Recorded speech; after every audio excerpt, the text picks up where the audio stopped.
Sí, cuando me tienen esperando, eso me llena de frustración. Tener que esperar me molesta mucho y ahora sé por qué. También recuerdo cómo se enojaba mi madre cuando le decía, no va a venir, mamá.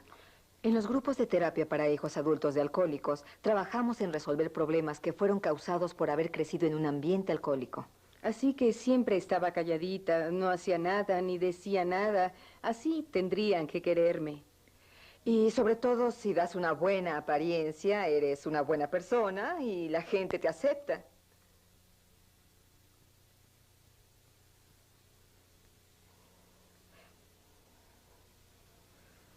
Al trabajar con adolescentes, hacemos trabajos de collage y de actuación.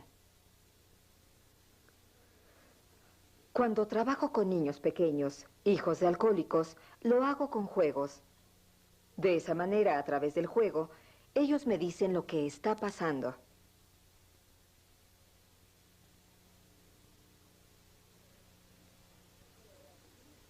Coloreas muy bien, muy bien.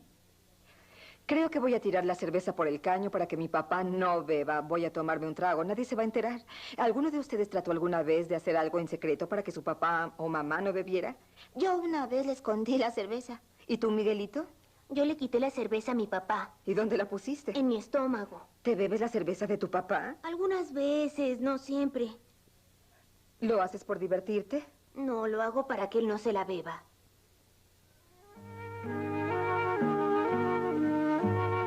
Los hijos de la negación.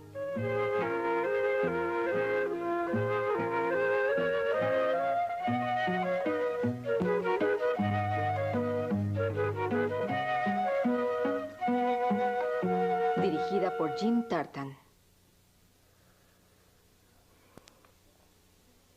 ¿Qué tal? Mi nombre es Claudia Black y les doy las gracias por haber venido a escuchar mi plática sobre los niños que crecen dentro de una familia alcohólica. Al hablar de los niños con hogares alcohólicos, estamos hablando de 12 o 15 millones de niños menores de 18 años que conviven en el hogar con un padre o una madre alcohólico activo, pero también nos referimos a otros 15 o 18 millones de gente que ya no viven en esos hogares, pero que son lo que llamamos hijos adultos de alcohólicos. Muchas de estas personas están propensas a convertirse en alcohólicas o se casan con un alcohólico. Algunas veces suceden ambas cosas. El hecho de que estos hijos puedan volverse alcohólicos puede deberse en parte a una predisposición genética. El alcoholismo puede ser hereditario y probablemente nosotros podríamos hacer muy poco por solucionar el problema biológico de estas personas. Sin embargo, sí se puede hacer mucho para modificar su medio ambiente. Algunos de estos hijos de alcohólicos no necesariamente se convierten en alcohólicos o se casan con alcohólicos, pero hemos visto que llegan a la edad adulta con una variedad de problemas similares, problemas como el aislamiento, una gran sensación de soledad, de rechazo de los demás. Por lo general tienen dificultad para expresar sus sentimientos igual que para identificarlos.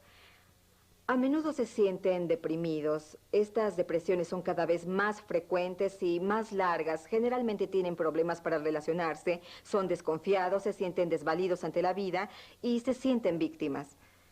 Pero repito, nosotros podemos hacer mucho como padres, amigos, parientes, colaborando con los profesionales para solucionar el problema social, emocional y psicológico de estas personas. Antes de continuar, quiero decirles que al hablar de esto lo hago con el mayor respeto y estoy consciente de que algunos de ustedes crecieron en hogares donde sus padres o alguno de sus padres era alcohólico. Algunos de ustedes han criado hijos en un ambiente alcohólico, posiblemente algunos de ustedes son alcohólicos o cónyuges de un alcohólico.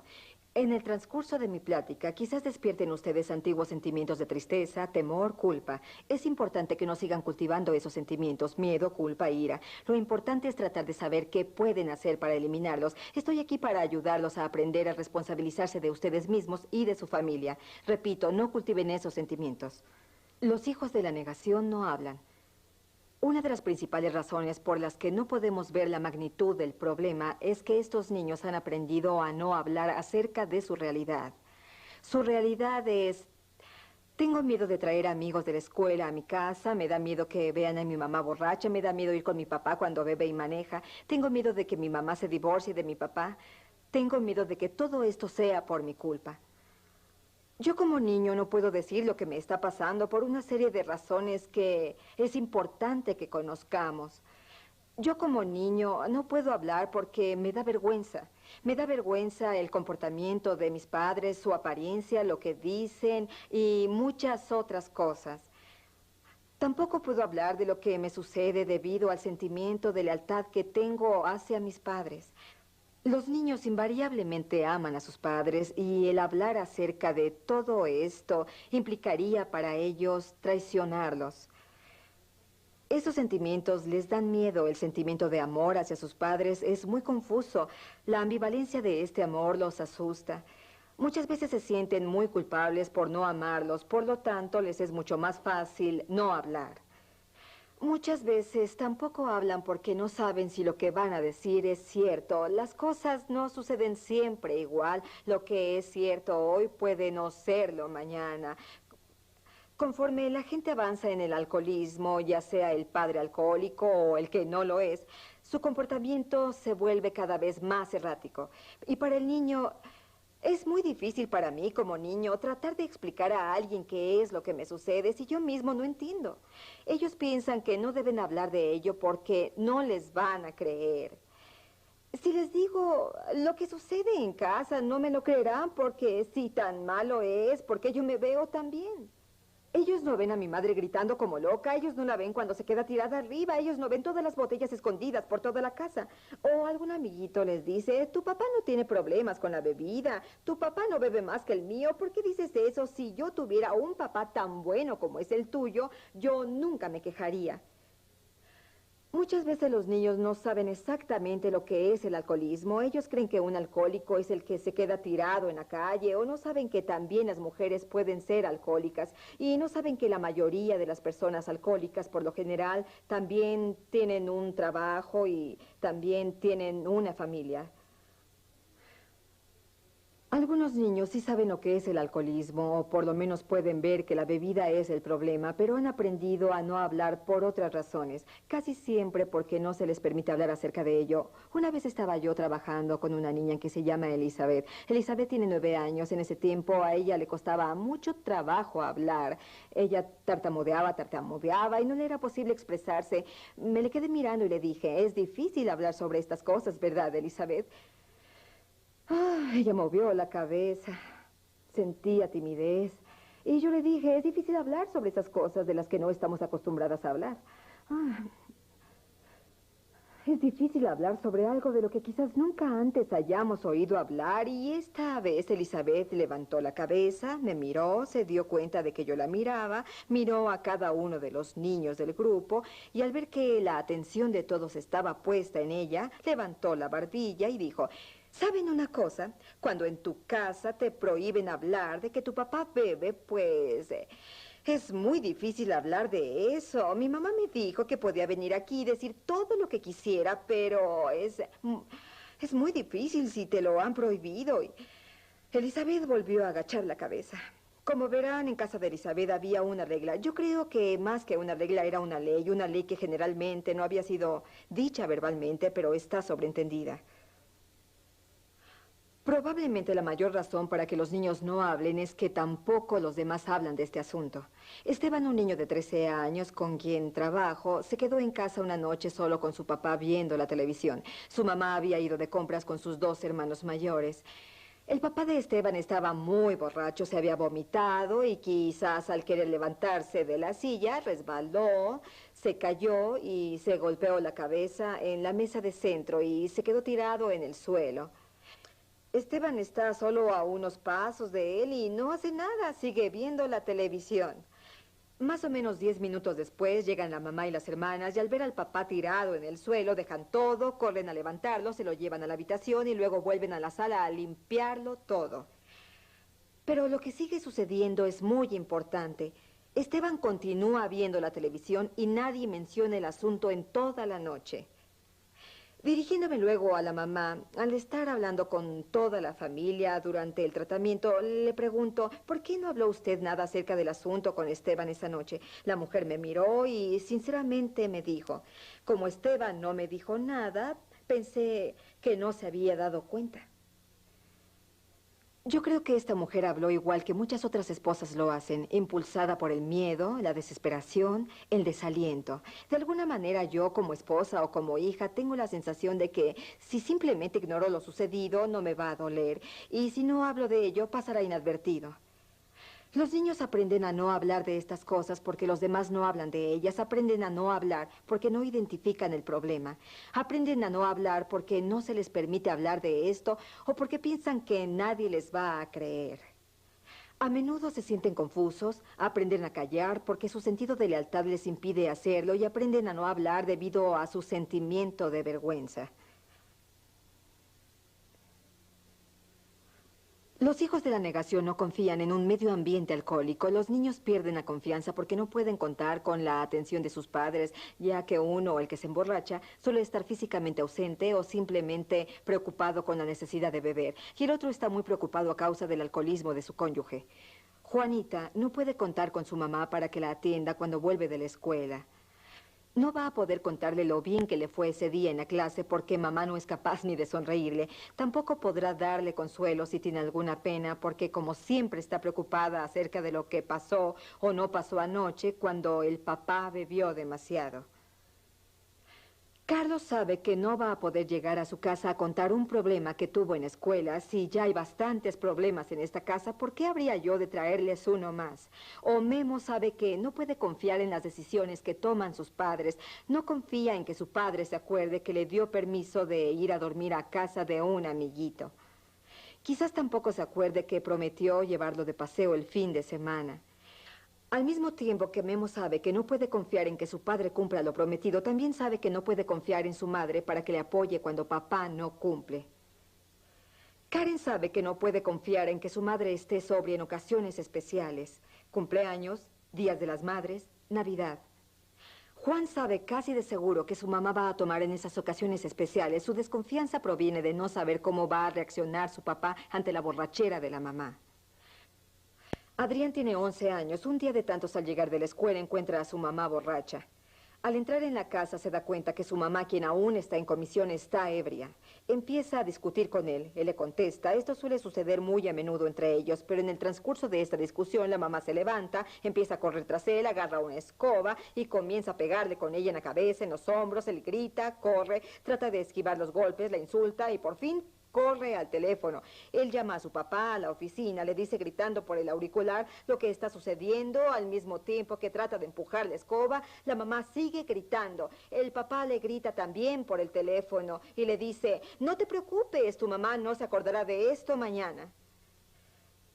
Esta respuesta de parte del padre de Adrián es absurda, pero es muy típica de un coalcohólico, de su falta de capacidad para responder adecuadamente a las necesidades de su hijo, debido a que está demasiado preocupado por la persona alcohólica de la familia. Adrián aprende al hacer esa llamada que no puede confiar en el padre no alcohólico en una situación como esta. También aprendió hace mucho tiempo a no confiar en su madre alcohólica porque cuando bebe es impredecible. No se puede confiar en la gente que continuamente nos avergüenza, nos humilla, nos decepciona y nos pone en peligro físicamente. A los 11 años Adrián no tiene a nadie en quien confiar. El único ingrediente importante que se necesita para que haya confianza en una relación es la capacidad para ser honesto. Ningún niño puede aprender a confiar si la gente que lo rodea no está dispuesta a ser honesta y leal. A medida que la enfermedad del alcoholismo progresa, el alcohólico generalmente pierde la capacidad de ser honesto, la capacidad de ser honesto consigo mismo, así como con los demás. Y casi siempre el cónyuge no alcohólico inconscientemente se convierte en cómplice de la negación del alcohólico, y así los dos negarán toda realidad de la situación. Y al no querer enfrentar la realidad, también provocan en el niño un gran desconcierto respecto a su realidad. Para que un niño sienta confianza, necesita sentir seguridad. Y para sentir esa seguridad necesita de alguien que se la proporcione. Alguien que sea honesto y sincero. Alguien cuyo comportamiento sea predecible. Necesita también saber que está protegido. Cuando no sucede así, los niños desarrollan sus propios mecanismos de defensa, que son muy parecidos a los del alcohólico. También van a racionalizar, minimizar y negar. Todo esto con la intención de dar a esa familia alcohólica una falsa sensación de estabilidad. tratando de crearse un mecanismo de defensa familiar que les permita sentirse más estables. Los hijos de la negación no sienten. Con la ley de no hablar que existe en una familia alcohólica y la premisa de no confiar, también los niños aprenden que no es bueno sentir. He encontrado que para cuando el niño llega a los 9 años, frecuentemente ha desarrollado ya un mecanismo de defensa que es muy similar al del alcohólico en lo que se refiere a cómo negar sus propios sentimientos y percepciones. Los niños aprenden que al no expresar sus sentimientos pueden construirse muros con los que se protegen. Sienten que deben protegerse de la realidad y la realidad de ellos es el miedo, la tristeza, la ira, la vergüenza, la culpa. El miedo de preguntar a mi mamá a qué hora llegará papá y estar esperándolo para que quizá no llegue. El miedo de ir con mi mamá cuando maneja bebida. El miedo de que si le pido a mamá que no beba, se disguste y use esto como una excusa para emborracharse con mayor razón. La tristeza de ver a mamá llorando o la tristeza de no tener nunca dinero debido a que mi papá siempre está perdiendo los trabajos por culpa de la bebida, o la tristeza que me da el estar esperando a mi papá sentado en el automóvil horas y horas fuera de la taberna mientras él está dentro. El enojo que siento siempre cuando mi papá promete algo y nunca lo cumple. La ira que sentí cuando un amigo llamó a mi madre borracha. El estar enojado porque nuestra vida es un desastre. O la vergüenza porque mi papá está tirado a la entrada de la casa, o porque mi mamá siempre está desaseada, o simplemente lo descuidada que se ve en nuestra casa. Todo el mundo muy bien sabe lo que sucede. La culpa que siento por avergonzarme de mis padres, la culpa que siento por no hacer lo necesario para complacer a papá, la culpa que siento al no amar a mi madre, a quien debería amar, o simplemente la culpa de estar vivo. Al negar esta realidad, esa culpa, la ira, la vergüenza, el miedo, la tristeza, estos niños están tratando de convencerse a sí mismos y a los demás de que su familia está bien. Un buen ejemplo de esto es Juan. Juan tiene 13 años y un sábado por la tarde su papá sale por la puerta del frente de su casa, borracho y dando traspiés. Al ver a unos niños que pasan por la acera en sus bicicletas, empieza a gritarles y a decirles malas palabras. Cada vez grita más fuerte. Juan corre hacia el frente de la casa, la gente empieza a juntarse, todos están mirando cuando de pronto pierde el sentido por la borrachera y se cae ahí mismo en la calle frente a la casa. Todo el mundo se acerca. Después de 25 minutos llega la policía y el papá sigue sin recobrar el conocimiento. Lo meten a la casa como un favor. Para entonces Juan ya estaba en tratamiento conmigo y le dije, entiendo que esto debe haber sido muy vergonzoso para ti, el que haya insultado a tus vecinitos y que todos lo hayan visto ahí tirado y lo que... Él me contestó, no, la verdad es que no sentí vergüenza, ¿no? Le pregunté, ¿no te enojaste con tu papá por ponerte en esa situación? No me enojé, dijo, yo sé que mi papá está enfermo. No puedo enojarme con él, no fue su intención. No lo hizo con intención, yo sé que no. Después le pregunté, ¿no te sentiste triste por tu mamá o por tu hermana? ¿Por qué habría de sentirme triste por ellas? No. No era precisamente por comprender el problema de su padre lo que hacía que Juan no sintiese nada, sino su sistema de negación, lo que le hizo no sentir. El sistema de negación, que repito, es muy parecido al del alcohólico. Juan y yo trabajamos juntos por 4 o 5 semanas más. En una ocasión le di una hoja de papel y le dije, Juan, vamos a hacer una lista de sentimientos que creas que tiene la gente en general. Cuando Juan y yo terminamos esta parte del ejercicio, habíamos hecho una lista de 17 sentimientos de los que creímos que todos nosotros sentimos algunas veces, quizás diariamente. Le pedí a Juan que dijera la lista de sentimientos y que en cada sentimiento se preguntara a sí mismo, ¿he tenido este sentimiento por lo menos una vez en mis 13 años de vida? ¿Que sí he tenido este sentimiento por lo menos una vez en mis 13 años de vida? Y cuando Juan terminó esa parte del ejercicio, pudo decirme, en mis 13 años de vida he sentido 12 de estos sentimientos. Y eso es mucho, mucho para un niño que unas semanas antes no era capaz de sentir absolutamente nada, pero quedaban todavía 5 sentimientos más en esa lista, 5 sentimientos más que Juan sabe que todos los demás los sentimos, pero como buen hijo de alcohólico, él no debe sentirlos. Juan no siente tristeza, ira, miedo, vergüenza o soledad. Tristeza, ira, miedo, vergüenza y soledad. Juan, ¿por qué crees que la gente tiene estos otros sentimientos que tú nunca tienes? Y rápidamente me contestó, quizás sea porque tengo que ser rudo. Y esa es una buena razón para mí como niño o como esposa, el no sentir. Para que Juan pueda ser honesto con sus sentimientos, necesita sentirse a salvo. Generalmente hablamos de que deben sentirse psicológicamente protegidos, pero también es necesario que se sientan físicamente protegidos. Es importante que los niños entiendan lo que es el alcoholismo, que entiendan el concepto de enfermedad, las lagunas mentales, los cambios de personalidad, la negación coalcoholismo, lo que es un propiciador, lo que es una recaída. Es muy importante que los niños entiendan estos aspectos del alcoholismo, porque están viviendo el alcoholismo y no son inmunes a sus efectos. Viven dentro de él y no pueden entenderlo. Pero no solamente necesitan entenderlo. Debemos darles la oportunidad también de que expresen sus sentimientos. Ni con toda la comprensión del mundo sobre el alcoholismo no podrá borrar la multitud de intensos sentimientos que estos niños experimentan y generalmente reprimen.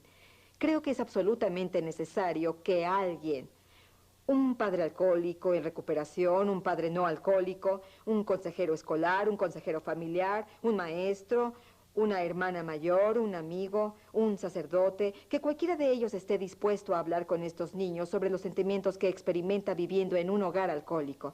Todos los niños tienen el derecho a tener a alguien que sea consistente con ellos. Necesitan tener a alguien que los apoye, a alguien en quien confiar. Es muy importante para los niños saber que cuentan con alguien que los comprende. Un niño necesita poder decir, me dio mucha vergüenza, yo sé que es una enferma, sí, pero a pesar de eso me dio vergüenza. O decir, siempre me decepciona, estoy furiosa, sí, estoy furiosa y no quiero volver a hablarle nunca más. El niño necesita tener a alguien que le confirme que todos estos sentimientos son normales y que ellos no son malos por sentir eso. Necesitan a alguien que les haga ver que esa es una reacción normal en una situación así. Y necesitan a alguien que esté dispuesto a escucharlos. El niño necesita estar seguro que cuando llora, ese alguien siempre estará ahí para consolarlo. Necesita tener esa fe. Necesita tener confianza en que al hablar de sus temores no se sentirá agobiado ni paralizado por esos horribles temores que generalmente no es capaz de expresar. Los niños tienen mucho miedo del poder que pueda tener su ira. Es necesario enseñarles que pueden expresar su ira sin lastimar a nadie y que cuando la gente hace eso, casi siempre siente un gran alivio al hacerlo. También debemos enseñarles que ellos no son culpables de cosas sobre las que ellos no tienen control. Hablándoles sobre el alcoholismo, coalcoholismo, discutiendo sus sentimientos, reafirmando sus sentimientos. Haciéndoles que expresen sus sentimientos, les estamos ayudando a desarrollar la capacidad de resolver sus problemas. Hablándoles con la verdad, los estamos ayudando a que adquieran confianza. Y con todo esto, ellos tendrán la seguridad que existen adultos que estarán siempre dispuestos a protegerlos, psicológicamente y físicamente. Y el resultado final será que habrán aprendido que los sentimientos no son malos y que es necesario expresarlos. Quisiera contarles la historia del más viejo niño adulto con el que trabajé.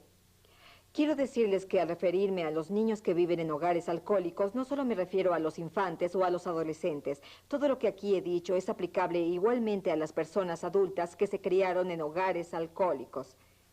El señor Jacobson, entonces, había venido a verme para exponerme a un problema que tenía en su agencia de ayuda y pensó que quizás yo podría ayudarle a resolverlo. No vino a verme como paciente. En el transcurso de nuestra plática, con mucho orgullo me hizo saber que tenía 74 años y estoy segura de que por eso mencionó su edad.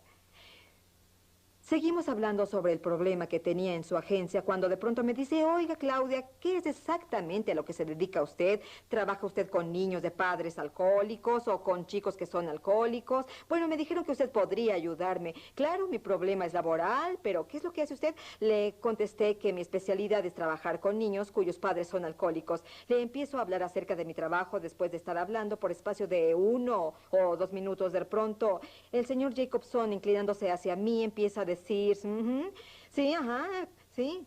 Me detengo al darme cuenta que desea decirme algo y continúa diciendo, ajá, Sí. Mi papá era, era alcohólico. Murió hace mucho tiempo ya. Hace años. Yo tendría aproximadamente 12, 13 años cuando murió. Sí, se mató en un accidente. Estaba borracho cuando se mató. ¿Sabe una cosa, Claudia? Nunca llegué a comprender lo que hice. Yo no era un mal muchacho, solo tenía 12 o 13 años. E hiciera lo que hiciera, nada le parecía bien. Tampoco le parecía bien lo que hacía mi mamá. Yo siempre traté. Lo detuve. Tenía ante mí en mi oficina a un hombre de 74 años que no era capaz de entender que él no era culpable del alcoholismo de su padre. Que no era capaz de entender que él no había sido el causante de la muerte de su padre. 61 años había vivido el señor Jacobson con esa culpa. Yo creo que no merecía haber vivido tantos años así. Igual que creo que todos y cada uno de los niños que existen en hogares alcohólicos merecen algo mucho mejor que eso. Para concluir, quisiera compartir con ustedes un poema escrito por una joven de 16 años. Mi papá. Un día al despertarme, él se había ido ya. Se había ido ya, mi papá. Nunca más volvería a casa. Él que siempre me prodigó su amor. Él que siempre me comprendió cuando ella no me comprendía. Él que cepillaba y peinaba mi cabello. Él que adornaba con lazos mi cabello. Aunque recuerdo todo lo que me enseñó, ¿por qué partió? Yo era muy pequeña para comprender. Ella dice que nunca se pudieron entender. Pocas veces la he vuelto a ver. Parecía que no tenía tiempo para mí. Yo tenía apenas 10 años de edad, pero creo que ahora lo entiendo. Ella dice que él es un alcohólico, una persona enferma que necesita ayuda. Ahora ella lo sabe y yo también lo sé, pero es muy tarde ya. Se ha ido para siempre. Se ha vuelto a casar y tiene una nueva princesita a quien peina y cepilla el cabello, a quien adorna con lazos el cabello. Pero sigue una pregunta sin responder. ¿Por qué tuvo que irse mi papá y me dejó esta soledad? Me siento tan indefensa, señor, porque nunca parece tener tiempo para mí. Yo amo a mi padre, a quien casi nunca puedo ver, y lo amo aún más cuando pienso en lo mucho que él me amó. Quiero agradecer de nuevo a ustedes su presencia aquí hoy y a todos los que han sido particularmente afectados por este problema. Por favor, no guarden sus sentimientos por mucho tiempo. En las familias alcohólicas hemos estado solos con nuestros temores, nuestra tristeza, nuestra ira, nuestra vergüenza y nuestras culpas. Les sugiero que acepten correr el riesgo de confiar en alguien. Para las personas interesadas en este asunto o que trabajan como profesionales en este campo, espero haberles proporcionado algunos conocimientos que les permitan desarrollar un mejor trabajo al tratar a las personas que han crecido en un hogar alcohólico. Gracias.